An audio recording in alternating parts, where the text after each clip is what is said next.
couple of weeks, we have been answering the question, does the church have a hope and a future?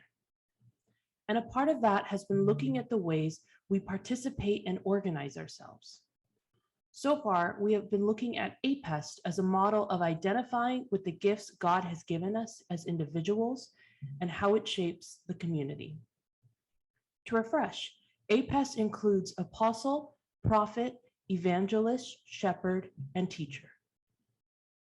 Apostles catalyze and pioneer, helping us move forward. Prophets expose and embody, helping us uncover truth and justice. Evangelists invite and excite, helping us be hospitable, welcoming, and inviting with messages of hope. Shepherds guide and garden, helping us heal and show up as our whole selves. Teachers interpret and instruct, helping us understand and see what we could not before through knowledge and wisdom.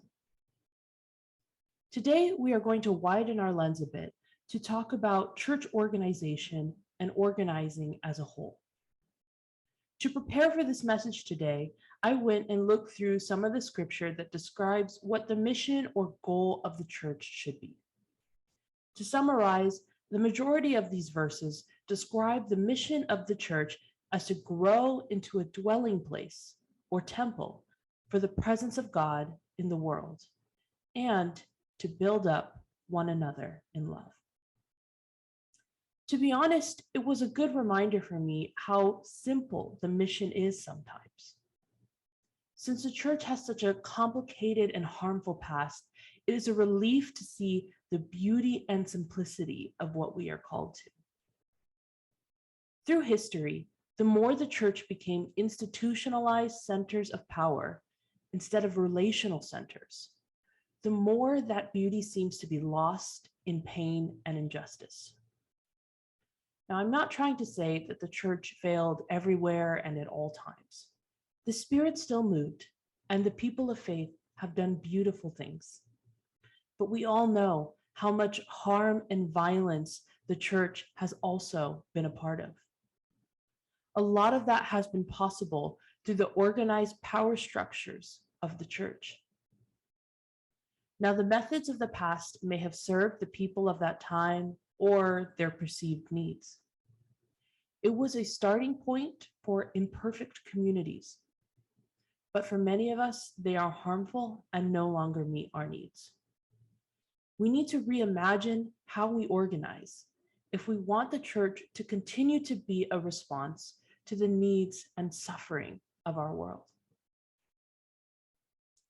So how should the church organize for the needs of people today? The first way I think we can reimagine church structures and organization is the style of our methods. Specifically, I want to talk about the value of organizational minimalism. In many ways, the Western world determines the success of a church by how big they are, how many people, buildings, programs, and finances they have. Often, this makes churches have complicated policies and structures that require so much work to uphold. It isn't always wrong to have more of something, but sometimes our over-programming makes church more about policy and production than about people. What truly is needed to build one another in love? This minimalism is not about oversimplifying. We shouldn't be reductionists who make no room for details or nuance. This is minimalism that appropriately sticks to the basics so we can hold on to what is truly important. Minimalism that gives ourselves open space and margin for life, fluidity, and building relationships. This helps us value people over tasks by not allowing doing things to overshadow being human. The first century church was minimalist for many reasons. One being that it was early days, but another being that there was a sense that Christ could return at any moment, and their job was to share their hope with as many people as possible. They quickly multiplied from city to city and language to language. The places in the world where the church is growing today, the church style and method are also simple, valuing the energy that comes from liberation, relationship, and love to propel them forward. Minimalism allows the ability to move and grow in real time.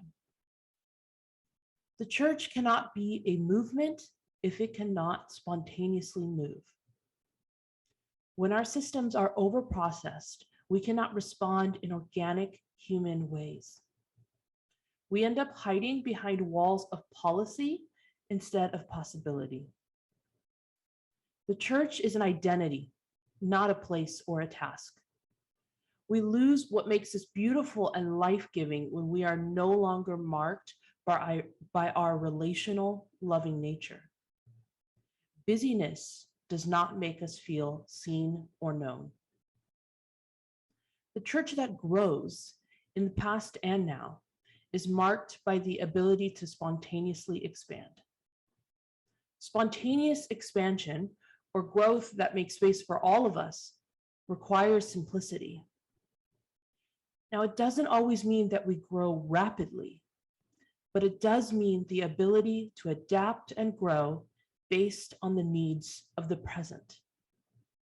It will not grow faster than the ability to see, know, and love each person. When something has a large corporate model, it becomes more complicated and convoluted. It becomes still massive water instead of clean flowing water. The culture quickly becomes about self-preservation over life-saving adaptability and organic growth. This is how we get caught in a system that hides its abuses. In a large, convoluted system, it is easy for those in power to sweep abuse under the rug to preserve the community and the mission. Simplicity also makes room for accountability. And the next element I want to discuss when it comes to church or community organization is the leadership structure. There are many models that I'm sure you have seen in churches or even outside the church. I would say that many of us are familiar with models based on hierarchy. In our Western and modern society, our idea of success means growing bigger, collecting more resources, and consolidating power. It means growing in property, programs, and numbers of staff. It means growing in size without a real understanding about the emotional health and the maturity of the community. Now, the book Church is a Movement states, the church as an industrial complex unintentionally turns spirituality into a product, church growth into a race, leadership into a business, and members into consumers. This type of structure feels more like a machine. Each member is a cog instead of someone who is known, seen, and changes the space. This type of leadership structure is often hierarchical. There is a senior pastor and everything falls under their authority. And this senior pastor falls under the authority of someone else in the tradition. And the ladder goes on, leaving those at the top far away from the voices on the ground who go unheard.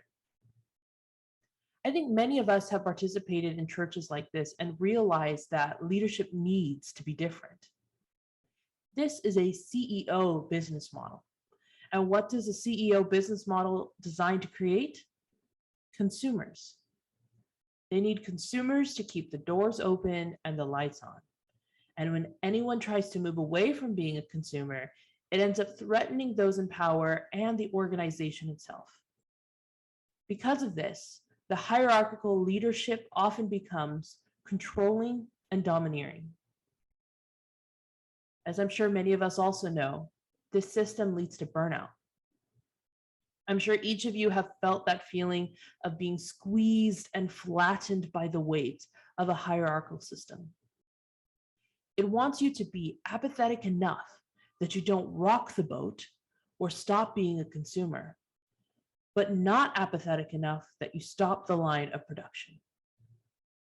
The book Church as a Movement admits, as I'm sure we all would, that the hierarchical system can work, as most unjust and burdensome systems do. But even if it works at what cost? And is it worth the cost that it creates? People who are frustrated or disillusioned with hierarchical systems will often leave and look for more open and relaxed structures if they can find their way to church communities again. For some, it is too painful. I am one of those people. After graduating from Bible school for my bachelor's degree, I gave my childhood church one more go, looking for a sense of purpose and belonging despite all of my questions and frustrations with the church. Now, this church was a very hierarchical and patriarchal model, and the power was held with very tight fists at the top with a very small bottleneck. As a woman with ideas that didn't fit their beliefs and leadership giftings, I was quickly marked as a black sheep. I was shamed for my inability to fall in line and produce at the level of everyone else. If you struggle with mental health issues, the pressure to produce at certain levels can be devastating and a source of shame. So I left, burnt, drained, and unsure if I wanted to do church again. At that point in my life, I thought the answer would be a more decentralized form of leadership and organizing. And while I believe, yes, that is still true, I think that it does come with a caveat. Pain and abuse in hierarchical or corporatized structures can lead to hatred for institution. While I don't think that the idea of institution should be worshipped or cherished, we must be wary of exchanging one form of stagnancy for another. We must also avoid absence of leadership. To have abundant life, there must be moving water. Life requires movement. If no one ever leads and no one ever mutually submits, we risk being paralyzed into voids of nothing. Deconstruction is in vain if we cannot construct anything together. So how then can we organize? Carl mentioned this in his first message, but the Church as a Movement book presents another option. This is polycentric leadership, which means many centers of leadership.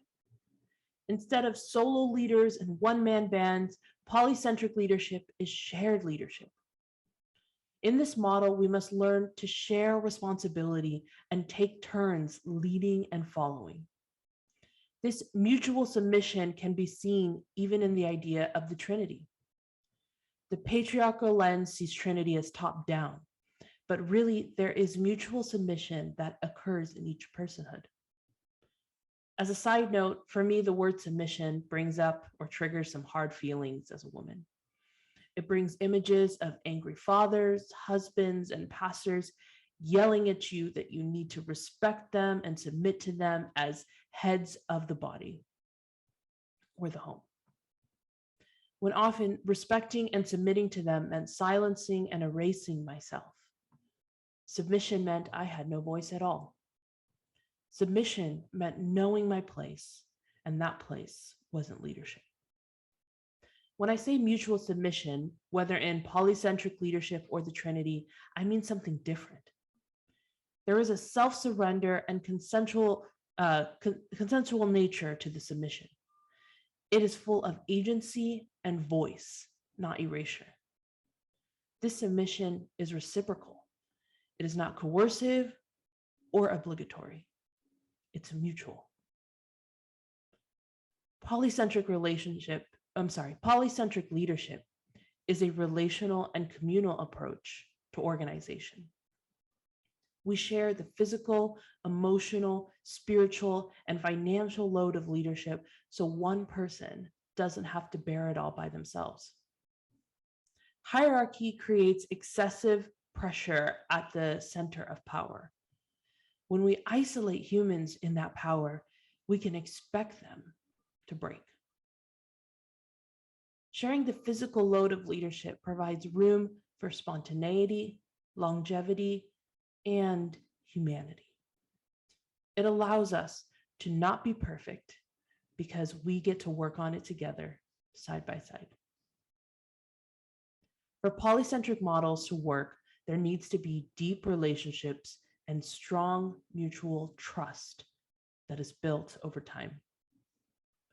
To build this trust, the church must focus on building relationships before programs.